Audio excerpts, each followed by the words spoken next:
Hello everyone, welcome back to my YouTube channel. Hello everyone, welcome back to my YouTube channel. Sebelumnya, perkenalkan, nama saya Arninda Kurnia, NIM 02432, akan menjelaskan tentang analisis sistem informasi.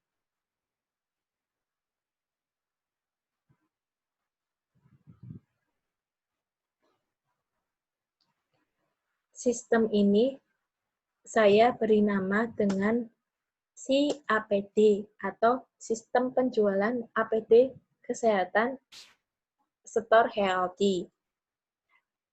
Store ini berada di kota Pekalongan. Selanjutnya, tentang gambaran proses bisnis. Di sini membutuhkan 4 proses. Yang pertama, pemesanan.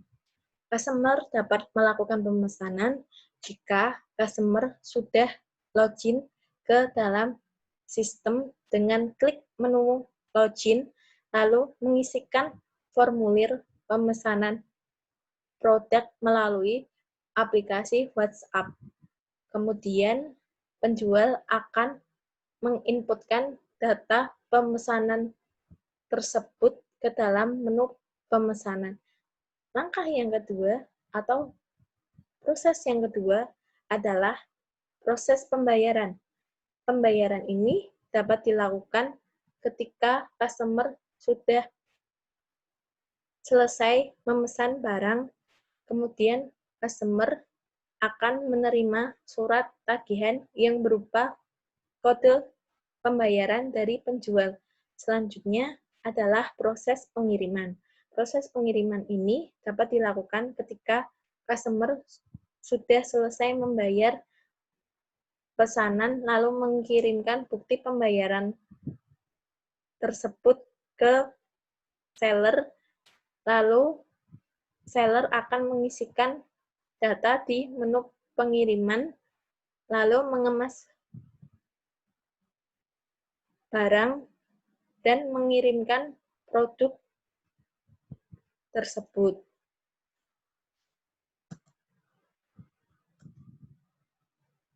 Selanjutnya adalah flow of document. Flow of document adalah bagian alir yang menunjukkan arus dari laporan dan formulir beserta tembusannya. Ini adalah flow of document dari sistem ini. Sistem ini dimulai dari customer yang memesan barang, lalu mengirimkan bukti pembayaran di WhatsApp Store. Lalu, ketika karyawan sudah menerima bukti, maka akan menginputkan data customer di menu pemesanan dan pembayaran. Kemudian menyiapkan pesanan, kemudian mengantar barang tersebut ke ekspedisi. Setelah barang tersebut diterima pihak ekspedisi, maka pihak ekspedisi akan mempick up barang dan mengirimkan barang ke alamat customer. Setelah customer menerima barang tersebut, maka customer akan memverifikasi kepada karyawan toko, dan karyawan toko akan menandai pemesanan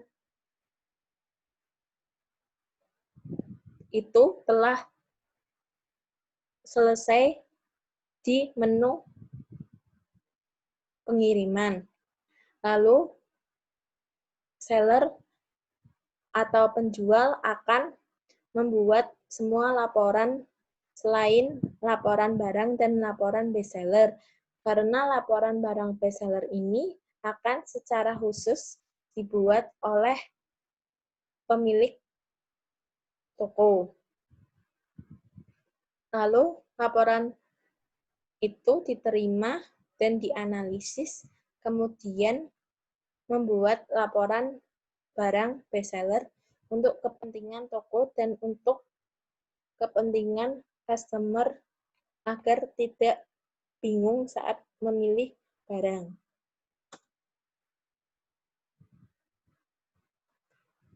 Tahapan selanjutnya adalah menganalisis sistem. Analisis sistem ini membutuhkan 7 langkah. Langkah yang pertama adalah identifikasi sistem. Mengidentifikasi tujuan dan kebutuhan sistem. Tujuan sistem adalah untuk mencatat data penjualan alat pelindung diri, sedangkan kebutuhan sistem ada 2. Yang pertama, kebutuhan fungsional, yaitu kebutuhan akan pencatatan data penjualan. Yang kedua, kebutuhan non-fungsional, seperti keamanan, kemudahan, kecepatan. Langkah yang kedua adalah mengidentifikasi informasi yang ada di dalam sistem tersebut. Informasi ini berupa laporan pemesanan, laporan pembayaran, laporan pengembalian barang, dan laporan barang bestseller. Langkah yang ketiga adalah mengidentifikasi data. Identifikasi data-data apa saja yang dibutuhkan untuk sistem ini. Di dalam sistem ini membutuhkan data customer, data penjualan, data pembayaran, dan data alat pelindung diri kesehatan. Yang keempat adalah mengidentifikasi tujuan informasi. Informasi ini sebenarnya ditunjukkan kepada siapa. Dalam sistem ini, informasinya ada 4. Yang pertama, laporan pemesanan yang ditunjukkan kepada pemilik toko. Yang kedua, laporan pembayaran yang ditunjukkan juga kepada pemilik toko. Yang ketiga, laporan barang bestseller yang ditujukan kepada customer. Yang terakhir, laporan pengembalian barang yang ditujukan kepada pemilik toko. Setelah mengidentifikasi tujuan, maka mengidentifikasi sumber data yang didapatkan. Di dalam sistem ini, sumber datanya adalah yang pertama, data customer yang didapatkan dari customer. Yang kedua, data penjualan yang didapatkan dari karyawan toko. Yang ketiga, data alat pelindung diri kesehatan yang didapatkan dari pemilik toko. Yang keempat, data pembayaran yang didapatkan dari pemilik toko atau karyawan toko. Lalu, setelah itu mengidentifikasi pelaku. Pelaku yang di sini adalah pelaku yang menggunakan sistem. Dalam sistem ini ada 3 pelaku. Yang pertama, customer yang dibatasi hak aksesnya. Yang kedua, penjual yang mempunyai hak akses full terhadap sistem itu. Yang ketiga atau yang terakhir adalah karyawan toko yang tidak dibatasi hak aksesnya atau sama dengan hak akses penjual. Lalu tahapan selanjutnya atau langkah selanjutnya adalah mengidentifikasi proses apa saja yang ada di dalam sistem itu. Proses ini ada 4. Yang pertama, proses pemilihan barang. Yang kedua, proses penjualan barang. Yang ketiga, proses laporan. Yang keempat, proses data admin. Setelah menganalisis sistem, maka membuat DFD untuk sistem itu. DFD atau diagram yang menggunakan notasi-notasi untuk menggambarkan arus dari data tersebut. DFD ini menggunakan diagram konteks untuk membuat alur di dalam sistem tersebut. Di dalam diagram konteks ada beberapa simbol atau notasi yang dipakai. Yang pertama adalah lingkaran. Lingkaran ini untuk menggambarkan sistem. Yang kedua adalah persegi panjang yang digunakan untuk menggambarkan entitas luar dari sistem tersebut. Misalnya, pada sistem penjualan APD kesehatan Store Healthy memerlukan 4 entitas luar, antara lain entitas customer, entitas karyawan store, dan entitas pemilik store. Lalu ada tanda panah untuk menunjukkan alur input dan alur output akan sistem tersebut. Selanjutnya adalah ERD atau Entity Relationship Diagram. Entity Relationship Diagram adalah sebuah diagram yang menggambarkan data store. Di sini ERD-nya melibatkan data store antara lain data customer, data pemesanan, data seller atau penjual, data pengiriman, data produk, data pembayaran, dan data pengembalian barang. Di mana hubungan antara customer dan pemesanan dihubungkan dengan tanda segi 6. Satu customer bisa melakukan banyak pemesanan. Banyak pemesanan dapat dilakukan oleh banyak seller atau penjual. Satu seller mengirimkan banyak pemesanan. Lalu, satu pengiriman untuk banyak produk. Lalu, satu produk untuk satu pembayaran. Satu pembayaran untuk satu pengembalian barang. Dan banyak pengembalian barang untuk satu customer.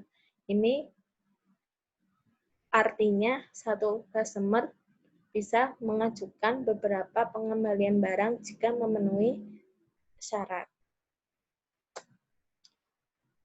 Yang terakhir adalah menggambarkan sistem dalam struktur tabel. Struktur tabel adalah tempat penyimpanan data. Pada struktur tabel ini memiliki 6 entitas ralat. Pada struktur tabel ini memiliki 7 entitas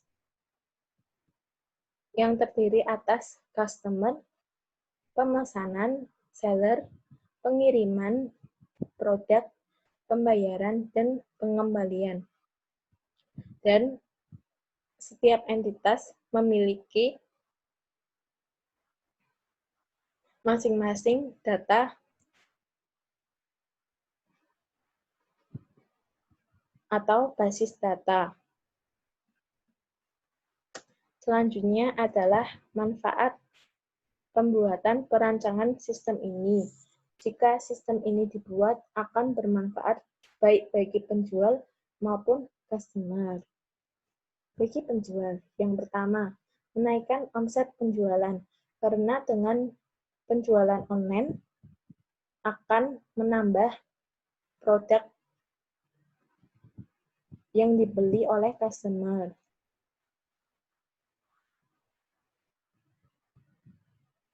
Toko ini menyediakan pemesanan offline maupun online, sehingga walaupun dalam masa pandemi ini, toko akan tetap menerima pemasukan. Yang kedua, mempercepat proses penjualan. Karena dengan media online, proses penjualannya akan cepat dan customer akan terlayani dengan baik. Yang ketiga, mempermudah pembuatan laporan. Karena dengan sistem ini, data-data akan transaksi penjualan harian akan tersusun rapi atau terekam, sehingga tidak ada data yang hilang. Hal ini akan mempermudah dalam pembuatan laporan. Sedangkan dalam segi customer, manfaatnya yang pertama, tidak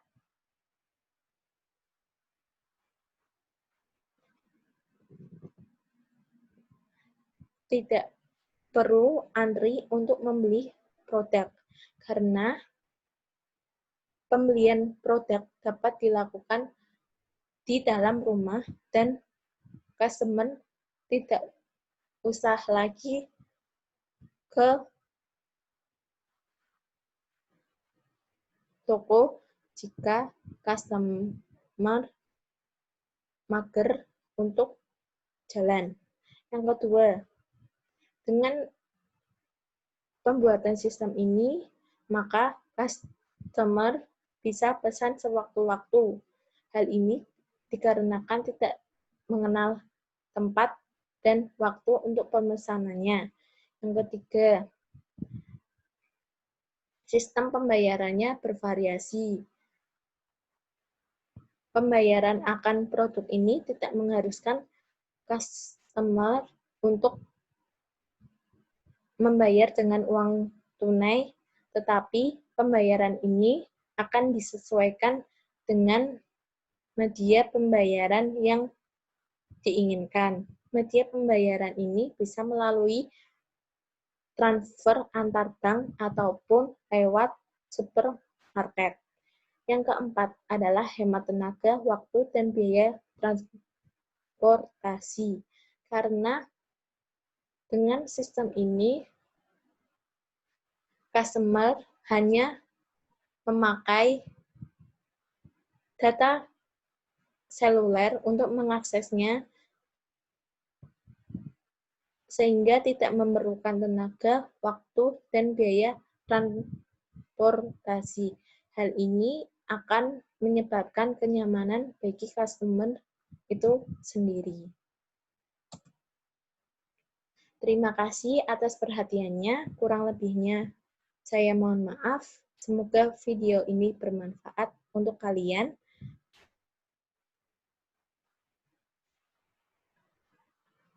Jangan lupa like, subscribe, dan komen di bawah ini ya untuk mendapatkan video-video selanjutnya.